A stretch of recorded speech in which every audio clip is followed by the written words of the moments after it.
உன்மடியில் நான் உறங்க கண்ணீரண்டும் தான் மயங்க என்ன தவம் செய்தேனோ என்னவென்று சொல்வேனோ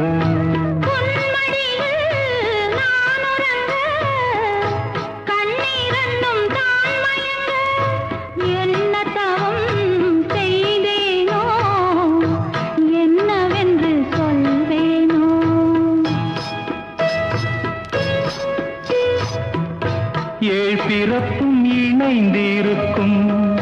சொந்தம் இந்த சொந்தமம்மா